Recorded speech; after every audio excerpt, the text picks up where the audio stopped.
हरे कृष्णा। सभी भक्तों का स्वागत है।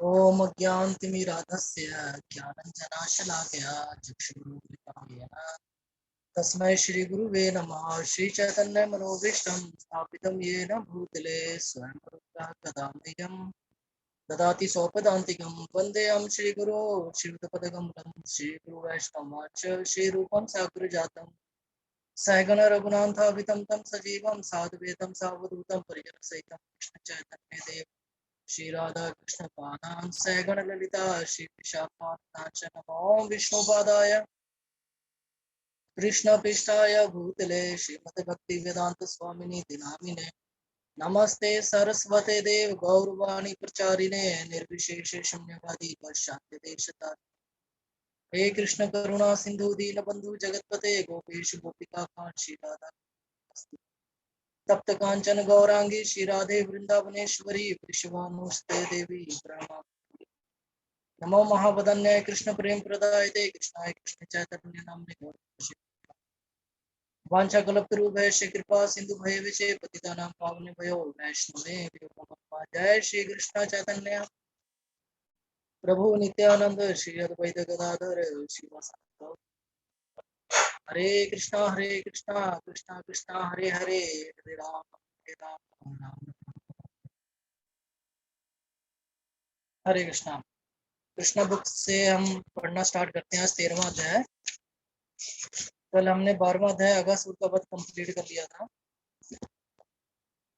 तो उसमें जैसे जब अगासुर का वध हुआ तो जब ये लीला संपन्न हुई तब श्री कृष्ण और उनके जो सखा थे वो सब 5 वर्ष की आयु से कम थे।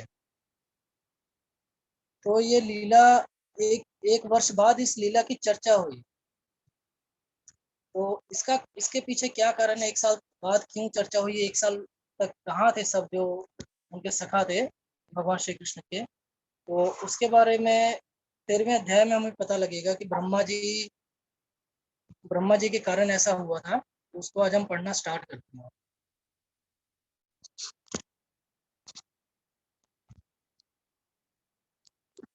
तो जिन भक्तों के पास बुक है वो बुक से रीडिंग कर सकते हैं आज। यस ब्रह्मा प्रभु जी, जी मेरे फोन में ना पीडीएफ शो नहीं हो रही है, कहाँ पर है। सॉरी प्रभु जी। हाँ, यस माता, यही प्रॉब्लम मेरे को भी आ रही थी, नहीं हो रही इसको। तो आज ऐसे रीडिंग करते हैं। ब्रह्मा जी द्वारा बालकों तथा बच्चों की चोरी। अध्याय 13। जब महाराज परीक्षित ने प्रश्न किया कि ग्वालों ने अघासुर की मृत्यु के पश्चात 1 वर्ष तक उसकी चर्चा क्यों नहीं की, तो सुखदेव गोस्वामी अत्यंत प्रोत्साहित हुए। उन्होंने कहा, हे राजा, आप अपनी उत्सुकता के कारण कृष्ण की दिव्य लीलाओं को नवीनता प्रदान कर रहे हैं। कहा जाता है कि ये भक्त का स्वभाव है कि वो कृष्ण के विषय में श्रवण तथा कीर्तन करने में अपना मन, शक्ति, वाणी, कान तथा सभी कुछ लगा देता है। ये कृष्ण भावना अमृत कहलाता है। जो व्यक्ति कृष्ण के विषय में श्रवण तथा कीर्तन में लीन रहता है उसके लिए यह विषय कभी नीरस या बासी नहीं होता। भौतिक विषय तथा दिव्य विषय के मध्य यही अंतर है कि भौतिक कथा वस्तु बासी पड़ जाती है और कोई भी एक ही विषय वस्तु को दीर्घ काल तक सुनना नहीं चाहता है। किंतु जहाँ तक दिव्य कथा वस्तु का संबंध है, यह तो नित्य नवन नवन वायामान नवन वायामान कहलाती है। इसका अर्थ हुआ कि कोई चाहे तो भगवान के विषय में कितना भी कीर्तन तथा श्रवण करता रहे, किंतु वह कभी थकता नहीं है, अपितु वह अधिकाधिक सुनने के लिए उत्सुक रहता है। गुरु का कर्तव्य है कि वह अपने जिज्ञासु तथा निष्ठावान शिष्य को सारी गुहा कथा वस्तु बता दे। इस प्रकार सुखदेव गोस्वामी ये बतलाने लगे कि अघासुर वध की चर्चा 1 वर्ष तक क्यों नहीं चलाई गई। सुखदेव गोस्वामी ने राजा से कहा, अब इस रहस्य को सावधान होकर सुनो। भगवान कृष्ण अपने मित्रों को अघासुर के मुख से निकालकर और उस असुर का वध करके मित्रों सहित यमुना के तट पर आए और उन्हें इस प्रकार संबोधित किया, मित्रों, देखो ना, ये स्थान कलेवा करने तथा यमुना के रेतीले तट पर खेलने के लिए कितना सुंदर है। देखो ना, जल में ये कमल पुष्प किस तरह खिल रहे हैं, चतुर्दिक अपनी सुगंध बिखेर रहे हैं। पक्षियों का कलवर और मोरों की केका, वृक्षों की पत्तियां की सरसराहट से मिलकर ऐसी ध्वनि उत्पन्न करते हैं जिससे प्रतिध्वनि उत्पन्न होती है। इससे यहाँ के वृक्षों द्वारा उपस्थित सुंदर दृश्यवली में श्री वृद्धि होती है। चलो हम सब यही कलेवा करें, क्योंकि पहले ही काफी देर हो चुकी है और हमें भूख भी लगी है। बछड़ों को अपने निकट ही रहने दें और यमुना का जल पीने दें।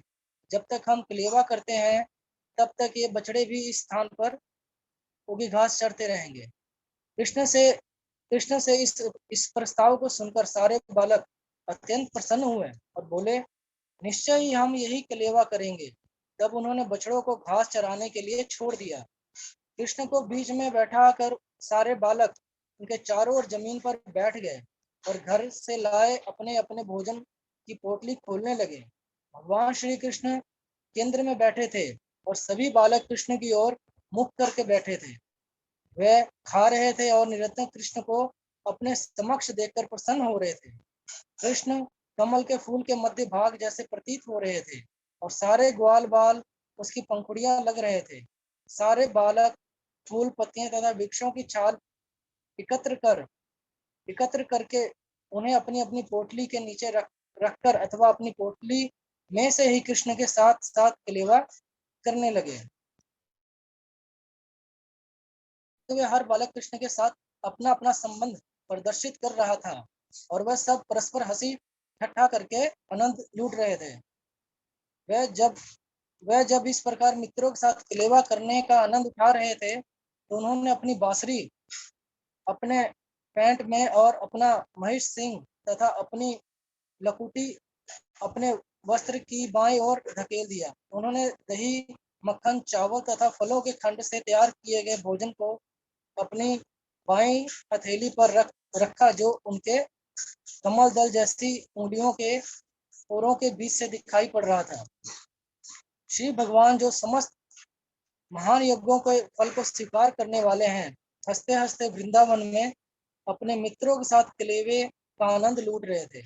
यह दृश्य देवतागण आकाश से देख रहे थे। अपने बालक श्री भगवान के साथ दिव्य आनंद का सुख भोग रहे थे। उसी समय पास चरते हुए बछड़े नई उगी घास के लालच में निकटवर्ती घने जंगल में चले गए और कर्मक्ष दृष्टि से ओझल हो गए। जब ग्वालों ने देखा कि बछड़े उनके पास नहीं है तो वो उनकी सुरक्षा के विषय में भयभीत हुए और तुरंत ही कृष्ण कृष्ण कहकर चिल्ला उठे। कृष्ण साक्षात भय के हंता है। प्रत्येक व्यक्ति साक्षात भय से भयभीत रहता है, किंतु यही साक्षात भय कृष्ण से भयभीत रहता है। कृष्ण शब्द चिल्लाने से बच्चों का भय तुरंत जाता रहा। अपने प्यार के कारण कृष्ण नहीं चाह रहे थे कि उनके मित्र कलेव का आनंद त्याग कर बच्चों की खोज करने जाएं। अतः उन्होंने कहा, मेरे मित्रों, तुम्हें अपना कलेवा छोड़ने की आवश्यकता नहीं है, इसका आनंद उठाते रहो। मैं स्वयं जाकर देखता हूँ कि बछड़े कहाँ हैं। इस प्रकार भगवान कृष्ण अपने बाएं हाथ में कलेवे का टुकड़ा लिए हुए तुरंत ही बछड़ों को गुफाओं तथा झाड़ियों में खोजने के लिए चल पड़े। उन्होंने पर्वत की दरारों तथा जंगलों में खोज की, किंतु वह बछड़े कहीं ना मिल पाए। जिस समय अघासुर का वध हुआ और देवता इस घटना को अत्यंत विस्मय के साथ देख रहे थे, उसी समय विष्णु की नाभि से उगने वाले कमल पुष्प से जन्म ग्रहण करने वाले ब्रह्मा भी देखने आए थे। उन्हें आश्चर्य हुआ था कि किस प्रकार कृष्ण जैसा छोटा सा बालक इतने आश्चर्यमय कार्य कर सकता है। यद्यपि उन्हें बताया जा चुका था कि ये नन्हा ग्वाल बाल श्री भगवान है, तथापि वे भगवान की अन्य यशस्वी लीलाएं देखना चाह रहे थे। अतः उन्होंने सारे ग्वाल बालों तथा बछड़ों को हर लिया और उन्हें किसी दूसरे स्थान में ले गए। इसलिए भगवान कृष्ण ढूंढने पर भी उन बछड़ों को नहीं पा सके। यहाँ तक कि वे यमुना तट पर कलेवा करते हुए अपने मित्रों को भी खो बैठे। एक ग्वाले के रूप में भगवान कृष्ण ब्रह्मा जी से बहुत छोटे थे, किंतु भगवान होने के कारण उन्हें यह समझने में देर ना लगी कि सारे बछड़े तथा बालक ब्रह्मा जी द्वारा चुरा लिए गए हैं। कृष्ण सोचने लगे, ब्रह्मा ने सारे बछड़ों तथा सारे बालकों तथा बछड़ों का अपहरण कर लिया है। अब मैं वृंदावन कौन सा मुंह लेकर जाऊंगा और सबकी माताएं अत्यंत शोकाकुल होंगी। अतः अपने मित्रों की माताओं को प्रसन्न करने तथा ब्रह्मा को श्री भगवान की सर्वोच्चता से आश्वस्त कराने की दृष्टि से उन्होंने तुरंत ही ग्वालों तथा बछड़ों के रूप में अपना विस्तार कर लिया। वेदों में कहा गया है कि श्री भगवान अपनी शक्ति के द्वारा असंख्य जीवों के रूप में विस्तार कर चुके हैं। अतः उनके लिए इतने बालकों तथा बछड़ों के रूप में दोबारा विस्तार करना कोई कठिन काम नहीं था। उन्होंने अपना विस्तार ठीक उतने ही बालकों के अनुरूप किया जो विभिन्न आकृति, मुख तथा शरीर की बनावट वाले एवं अपने वस्त्रों तथा आभूषण में एवं आचरण तथा व्यक्तिगत कार्यकलापों में भिन्न भिन्न थे। दूसरे शब्दों में, यद्यपि जीवात्मा होने के कारण प्रत्येक व्यक्ति की अपनी पृथक रुचि होती है और पृथक पृथक कार्य तथा आचरण होते हैं, फिर भी कृष्ण ने स्वयं को विभिन्न बालकों के स्वरूप आदि में ठीक उसी रूप से विस्तृत किया। वह बछड़े भी बने जो अपने आकार, रंग, कार्य में सर्वथा भिन्न थे। यह सब इसलिए संभव हो सका क्योंकि प्रत्येक वस्तु श्री कृष्ण की शक्ति का विस्तार है। विष्णु पुराण में कहा गया है, परस्य ब्रह्मांड शक्ति, अर्थात इस दृश्य जगत में हम जो सब कुछ भी देखते हैं, और चाहे वो पदार्थ हो या जीवों के कार्यकलाप, वह सब कुछ भगवान की शक्तियों का विस्तार है। ठीक उसी प्रकार जिस तरह उष्मा तथा प्रकाश अग्नि के विभिन्न विस्तार हैं, इस प्रकार अपने आप को ग्वाल बालों तथा बछड़ों के रूप में विस्तृत करते हुए एवं ऐसे विस्तारों से घिरकर श्री कृष्ण वृंदावन में प्रविष्ट हुए। ब्रजवासियों को कुछ भी ज्ञात न था कि क्या घटना घटी है।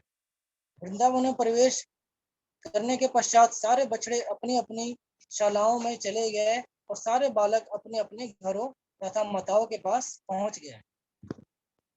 उनके प्रवेश के पूर्व बालकों की माताओं ने वंशी की धुन सुनी, अतः वह उन्हें लेने के लिए अपने अपने घरों से बाहर आ गई। उन्होंने उनका आलिंगन किया। वात्सल्य के कारण उनके स्तनों से दूध की धारा बह निकली और उन्होंने बालकों को स्तनपान कराया, किंतु यह दूध पिलाना अपने बालकों जैसा ना होकर भगवान को दूध पिलाने जैसा था, जिन्होंने इन बालकों के रूप में अपना विस्तार किया था। यह एक अवसर था कि वृंदावन की माताएं भगवान को अपना स्तनपान करा रही थी। अतः कृष्ण ने इस बार न केवल यशोदा को दूध पिलाने का अवसर दिया, अपितु उन्होंने समस्त वयोवृद्ध गोपिकाओं को भी यह अवसर प्रदान किया। सारे बालक अपनी अपनी माताओं के साथ पूर्ववत व्यवहार करने लगे और माताएं भी संध्या होने पर अपने अपने बालकों को नहलाकर तिलक तथा आभूषणों से सुसज्जित करके तथा दिन भर के श्रम के बाद भोजन देने की व्यवस्था करने लगी। इस प्रकार गाय भी चारागाहों से संध्या समय लौटी और अपने अपने बछड़ों को पुकारने लगी। बछड़े तुरंत अपनी माताओं के पास आए और उनकी माताएं गौ की उनके शरीर को चाटने लगी। गौ तथा गोपियों का अपने अपने बछड़ों तथा बालकों के प्रति यह संबंध पहले की तरह बना रहा। यद्यपि वास्तव में मूल बछड़े तथा बालक वहां नहीं थे। वस्तुतः गायों का बछड़ों के प्रति और गोपिकाओं का अपने बालकों के प्रति ये वात्सल्य अकारण ही बढ़ गया। उनका वात्सल्य सहज ही बढ़ गया, यद्यपि वे बछड़े तथा बालक उनकी संतानें ना थे। यद्यपि वृंदावन की गौएं तथा गोपिकाएं कृष्ण को अपनी अपनी संतानों से अधिक प्रेम करती थी, किंतु इस घटना के बाद उनका यह वात्सल्य प्रेम अपनी संतानों के प्रति भी उसी तरह बढ़ गया जिस तरह कृष्ण के प्रति था। कृष्ण ने लगातार 1 वर्ष तक बछड़ों तथा बालकों के रूप में स्वयं को विस्तृत रखा और चारागाहों में भी उपस्थित रहे। जैसे कि भगवद गीता में कहा गया है, कृष्ण का विस्तार प्रत्येक हृदय में परमात्मा के रूप में स्थित है। इसी प्रकार स्वयं को परमात्मा रूप में विस्तृत न करके लगातार 1 वर्ष तक वे बछड़ों तथा ग्वालों के रूप में विस्तृत रहते रहे। एक दिन एक वर्ष समाप्त होने के कुछ दिन पहले जब कृष्ण बलराम के साथ जंगल में बछड़ों को चरा रहे थे तो उन्होंने गोवर्धन पर्वत की चोटी पर कुछ गौओं को चरते देखा। ये गौएं वहीं से नीचे घाटी में ग्वालों द्वारा अपने बछड़ों की रखवाली होते देख सकती थी। अतः सहसा अपने बछड़ों को देखकर गौएं उनकी ओर दौड़ने लगी। वह अगले तथा पिछले पांव बंधे होने पर भी पहाड़ी से नीचे कूद कूद आई। ये गौएं अपने बछड़ों के प्रेम में इतनी द्रवित हो गई कि उन्होंने गोवर्धन पर्वत की चोटी से नीचे चारागाह तक के उबड़ खाबड़ मार्ग की तनिक भी परवाह न की। उनके थन दूध से पूरित थे और वह अपनी पूंछे ऊपर उठाए अपने अपने बछड़ों के पास पहुंच गई। जब वे पहाड़ से नीचे आ रही थी तो उनके थनों से अपने बछड़ों के प्रेमवश दूध की धारा चू रही थी। यद्यपि ये बछड़े उनके अपने बछड़े ना थे, इन गायों ने अपने अपने बछड़ों इन गायों के अपने अपने बछड़े थे और गोवर्धन के नीचे जो बछड़े चर रहे थे वह उनसे कुछ बड़े थे। इन बछड़ों से भी ये आशा नहीं की जाती थी कि वह इन गायों का दूध सीधे स्तनों से पिएंगे। वह तो घास चरकर तृप्त थे, फिर भी गाय तुरंत नीचे आई और उनके शरीर चाटने लगी और बछड़े भी गायों के थन से दूध पीने लगे। इन गौओं तथा बछड़ों में प्रगाढ़ प्रेम बंधन दिख रहा था। जब गौवें गोवर्धन पर्वत के नीचे की ओर दौड़ रही थी तो उनकी रखवाली करने वाले व्यक्तियों ने उन्हें रोकने का प्रयास किया। प्राय बड़ी गायों की रखवाली पुरुष करते हैं और बछड़ों की रखवाली बालक करते हैं। जहां तक संभव होता है बछड़ों को गायों से पृथक रखा जाता है जिससे वो गायों का सारा दूध ना पी पाए। अतः जो व्यक्ति गोवर्धन की चोटी पर गायों की रखवाली कर रहे थे उन्होंने उन्हें रोकने का प्रयास किया किंतु वे असफल रहे। अपनी असफलता के कारण वो बहुत लज्जित, क्रुद्ध और अप्रसन्न थे। किंतु जब वो पर्वत से उतरकर नीचे आए और देखा कि उनके बालक गौ ने बछड़ों की ठीक से देख रेख कर रहे हैं तो वह उनके प्रति अत्यंत प्रेम विहल हो उठे। यह अत्यंत आश्चर्यजनक था। यद्यपि सारे पुरुष निराश, व्यग्र तथा क्रुद्ध होकर पर्वत से नीचे आए थे किंतु ज्यों ही उन्होंने अपने पुत्रों को देखा तो उनके हृदय प्रेम से द्रवित हो उठे। उनका क्रोध, असंतोष तथा अप्रसन्नता सभी तुरंत छूमंतर हो गए। वे अपने पुत्रों के प्रति पिता का प्रेम प्रदर्शित करने लगे और बड़े ही स्नेह से उन्हें अपनी गोद में उठाकर उनका आलिंगन करने लगे। फिर उन्होंने उनके सिर सूंघे और उनके साथ परम प्रसन्नता का अनुभव किया। अपने पुत्रों का आलिंगन करने के बाद वे पुनः अपनी गायों को गोवर्धन की चोटी पर ले गए। रास्ते में वे अपने पुत्रों के विषय में सोचते रहे और उनके नेत्रों से प्रेम अश्रुओं की वर्षा होती रही।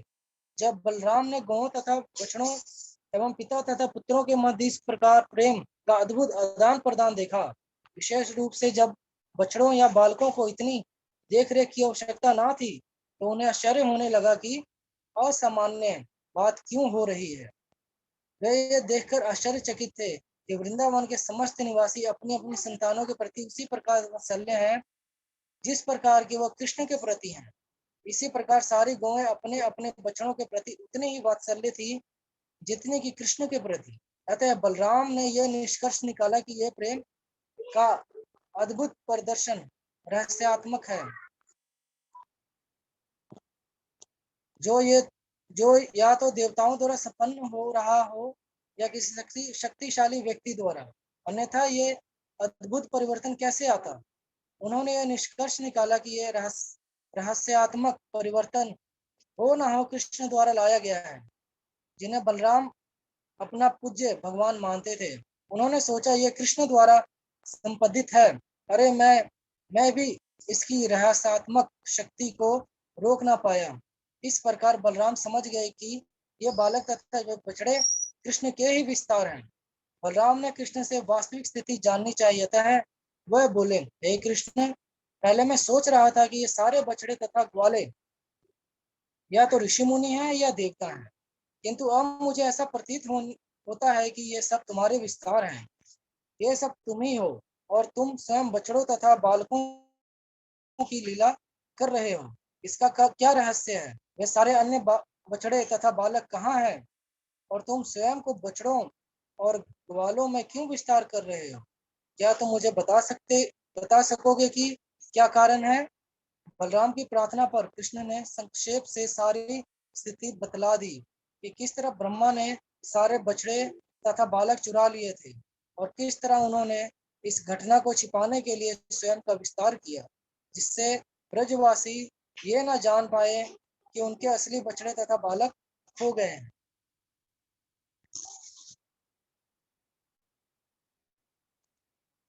जब कृष्ण तथा बलराम इस प्रकार बातें कर रहे थे तो ब्रह्मा एक क्षण के अनंतर अपनी आयु के अनुसार लौट आए। हमें भगवत गीता में भगवान ब्रह्मा की आयु की जानकारी प्राप्त होती है। ब्रह्मा के 12 घंटे चारों युगों की अवधि है। अवधि से 1000 गुने अर्थात 83,20,000 इंटू 1000 वर्ष के तुल्य होते हैं। इसी प्रकार ब्रह्मा का एक क्षण हमारे 100 वर्ष के तुल्य है। अपनी गणना के अनुसार ब्रह्मा एक क्षण बाद ही अपने द्वारा बालकों तथा बछड़ों को चुराए जाने से उत्पन्न कौतुक देखने के लिए लौटे, किंतु वह मन ही मन भयभीत थे कि ये आग के साथ खिलवाड़ करने जैसा है। कृष्ण मेरे स्वामी हैं और मैंने कौतुकवश ही उनके बछड़े तथा बालक चुराए हैं। वह सचमुच चिंतित थे, अतः वह देर तक वहां नहीं रह पाए। वह अपनी गणना के अनुसार एक क्षण बाद ही वापस चले आए।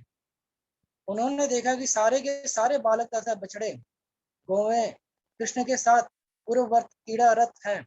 यद्यपि उन्हें विश्वास था कि वह उन्हें चुरा ले जा चुके हैं और अपनी योग शक्ति से उन्हें सुला रखा है। अतः ब्रह्मा सोचने लगे, मैंने तो सारे बालक तथा बछड़े चुरा लिए थे और मुझे ज्ञात है कि वह अब भी सो रहे हैं, तो फिर ये कैसे संभव है कि वैसे ही बछड़े तथा बालक कृष्ण के साथ क्रिया कर रहे हैं? कहीं वह मेरी योग शक्ति से अप्रभावित तो नहीं है? क्या वह 1 वर्ष तक कृष्ण से लगातार खेलते रहे हैं?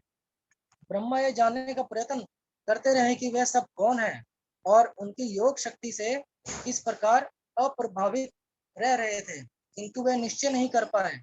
दूसरे शब्दों में वह स्वयं अपनी योग माया के वशीभूत हो गए। उनकी योग माया अंधकार में हिम के समान अथवा दिन में जुगनू के समान प्रतीत होने लगी। रात्रि के अंधकार में जुगनू अपने प्रकाश का कुछ प्रदर्शन कर सकता है और दिन के समय पर्वत की चोटी पर संचित या भूमि पर पड़ी हिम चमक सकती है, किंतु रात्रि में हिम में वह श्वेत दीप्ति नहीं रहती और ना जुगनू में ही एक दिन के समय प्रकाशित करने की शक्ति रहती है। इसी प्रकार ब्रह्मा ने कृष्ण की योग शक्ति के समक्ष जो अपनी लघु योग शक्ति प्रदर्शित की, वह रात्रि के समय हिम या दिन के समय जुगनू के समान थी। जब कोई लघु योग शक्ति वाला व्यक्ति महान योग शक्ति के समक्ष अपनी शक्ति प्रदर्शित करना चाहता है, तो वह स्वयं अपने प्रभाव को घटा देता है, उसमें वृद्धि नहीं करता। यहाँ तक कि ब्रह्मा जैसे महान पुरुष ने जब कृष्ण के समक्ष अपनी योग शक्ति का प्रदर्शन करना चाहा, तो वह हास्यास्पद हो गए। इस प्रकार ब्रह्मा अपनी निजी योग शक्ति के संबंध में भ्रमित थे। हरे कृष्णा।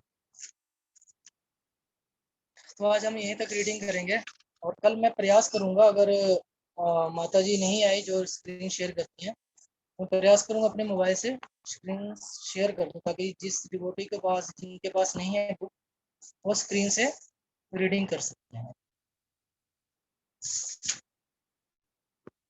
हरे कृष्णा।